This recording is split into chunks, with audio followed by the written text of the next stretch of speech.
The movie begins in a chemistry lab on the outskirts of Han River, which is a major South Korean waterway. Against safety guidelines, two ignorant scientists dump over 200 bottles of formaldehyde into the lab's drain. Sadly, the drainage system is connected to the Han River and dumps the large formaldehyde deposits in the waterway. As a result, chaos ensues as multiple fishes are reported dead, while one surviving amphibian mutates into a vicious, blood-hungry monster. At the bank of the Han River, Gang-do, a local shop owner, runs his snack van with the help of his daughter, Hyun-so, and dad, Hee-bong.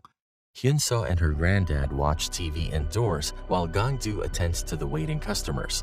On his way to deliver their orders, Gang-do spots a group of bystanders staring at a mysterious monster from the shorelines. Within moments, the creature makes its way to the banks and goes on a fiery rampage. The mutant amphibian swiftly wreaks havoc on the area and attacks the nearby humans as they all take to their heels. Seeing the approaching monster, Gang-do quickly joins the crowd as he runs for dear life. The concerned father returns to his van to rescue his daughter and finds an oblivious Hyun-so standing outside, unaware of the monster's presence. Wasting no time, Gang-do grabs his daughter's hand and pulls her away from the approaching mutant. After running a few meters, the duo trips and falls hard on the floor. Sparing no time to look back, Gang-do merely reaches for his daughter's hand and pulls her along as he continues running. Within seconds, the worried dad looks back to check up on Hyun-so and soon realizes the girl he grabbed was actually a stranger's daughter and not his. Alarmed, he looks through the crowd and spots Hyun-so standing at a distance. Before he can even return to her, the monster appears and wraps his daughter in its tail as it leaps back into the Han River. Gang-do is horrified by this and helplessly watches as the mutant creature swims to the other side of the water and eats his daughter. Gang-do tries jumping into the river to go after them, but the monster swiftly enters the water and disappears from his line of sight. The following day, a mass funeral is held for the victims of the attack.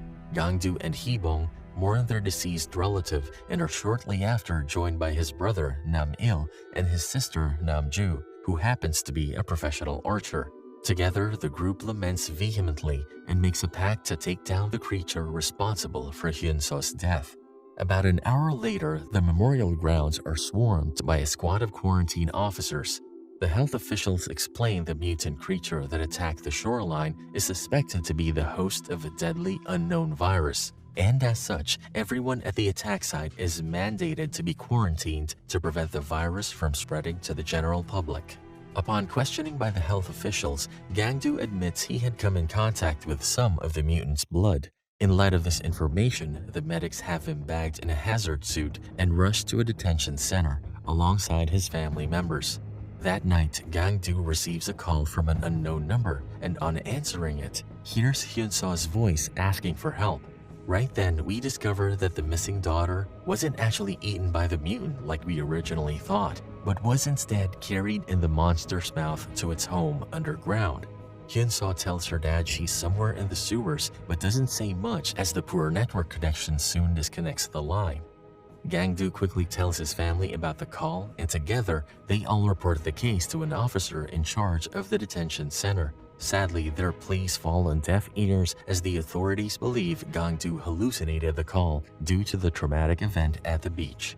The family insists Hyun-so is alive, but the officers and doctors dismiss their claims. Left with no other choice, Hee-bong calls up his friends to pick him up as the family forcefully breaks out of the detention center. They swiftly make their way to the facility's car park and enters their friend's van as they drive away from the pursuing officers. After escaping the quarantine area, the family gets some ammunition and a map of the city's sewers as they begin their search through the underground tunnels. After several hours of wandering through the sewers with no trace of Hyun-so, the family decides to take a break and finds a food pantry by the side of the road. Upon entry, they all have dinner together as they prepare to continue their search. Moments later, Hee-bong spots a strange figure through the pantry's window and upon inspection, discovers it to be the human-eating mutant. After alerting his family, Hee-bong grabs a rifle and fires multiple shots at the monster. Unfortunately, the shots barely deal any damage to the mutant and only draws its attention to their location. after which it charges toward them. The hefty monster easily capsizes the makeshift pantry and tries attacking the humans inside. However, Hee-bong retaliates by firing another shot at the mutant's face. This time, the creature is badly hurt and backs away from the pantry as it slumps to the ground. In an attempt to finish it off, Nam-il shoots the mutant again, but the sturdy creature narrowly dodges the bullet and runs off. The men swiftly chase after it, but have a hard time catching up as the mutant climbs a nearby bridge and swings away from its pursuers. Seeing this, the group sprints to the shorelines to set a trap for the creature.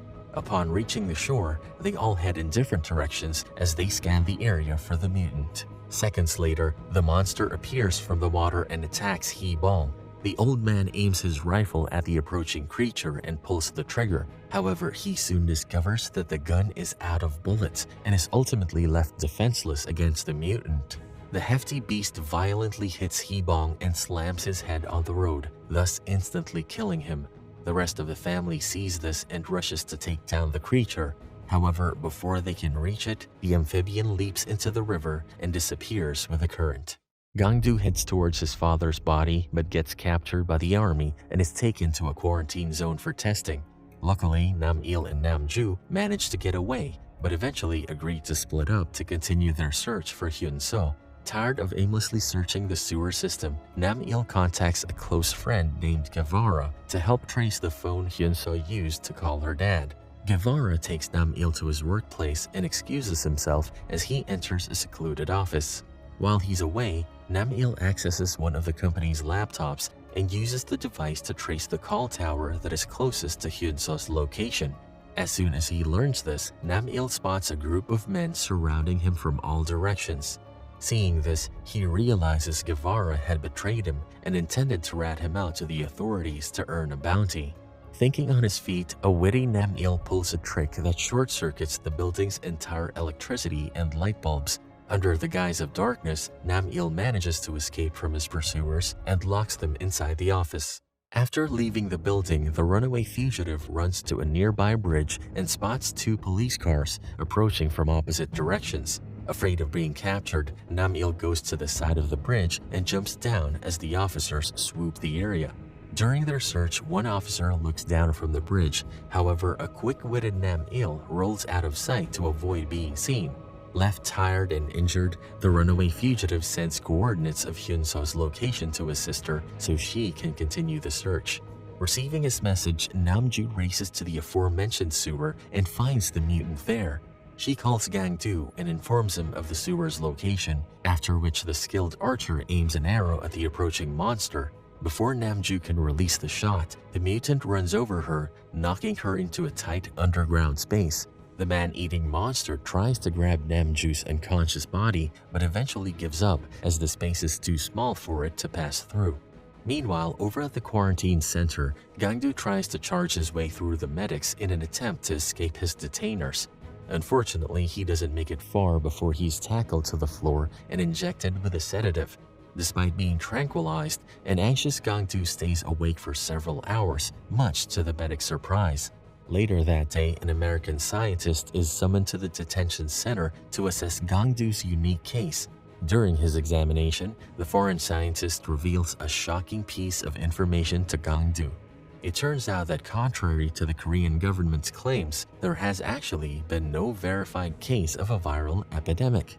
All suspected victims of the virus had been tested and their results had shown an absence of any infection. Despite this revelation, the American scientist still believes Gang-do might be harboring the fictional virus and orders a brain-invasive surgery to be carried out on him. After the operation is completed, the medics still find no sign of the virus. While drawing a blood sample from the detained patient, Gang-do finally gets fed up with the endless tests and decides to take action. He swiftly snatches a syringe full of his blood and holds it up to a nurse's head as he takes her hostage. Scared that he'd potentially infect the nurse with a suspected virus, the medics and the guarding officers clear a path for him and ultimately let him go. Gang-do instantly gets in a nearby ambulance and speeds away from the center as he goes to continue his search for Hyun-soo. Nam-il finally recovers from his fall and meets a homeless man who volunteers to help him and his family on their mission. Together, the duo takes a cab to Hyun-so's location and on the way, makes a bunch of handmade Molotovs. Over at the sewers, Hyun-so finds another survivor in the mutant's lair, an 8-year-old boy named Se-ju. Together, the duo hides in a drain pipe out of sight of the monster. For days, the two kids stay in the pipe and patiently wait for a chance to escape the pit. One evening, while the mutant sleeps, the duo silently tries to escape the lair. Sadly, their plan fails as the mutant wakes up and swallows them whole. Moments later, Gangdu arrives at the monster's lair but discovers Hyun-so is missing. The concerned father spots the man-eating mutant leaving the area and instantly chases after it. The amphibian makes it to land and tries attacking an unsuspecting police officer. Luckily, its attack is unsuccessful as the authorities came well prepared. Using a gas emitter, they bombard the creature with a hazardous chemical known as Agent Yellow. The poisonous gas immediately stuns the mutant, hence making it vulnerable to the officer's gunshots. Gangdu soon arrives at the scene and stops the officer from shooting the monster as it could potentially kill the hostages in its belly. The concerned father rushes to the stunned monster and pulls Hyun-so alongside Se-ju from its mouth. Gangdu desperately tries to resuscitate Hyun-so, but soon discovers his precious daughter is dead. Nam-il and Nam-ju also arrive at the scene and cuddle their lifeless niece as they all mourn her death. Fueled by rage, the trio decides to kill the mutant monster once and for all. Gangdu grabs a metal pole and whacks the weakened creature with it. Overwhelmed by the poison's effects and Gangdu's attacks, the mutant takes to its heels and flees the scene.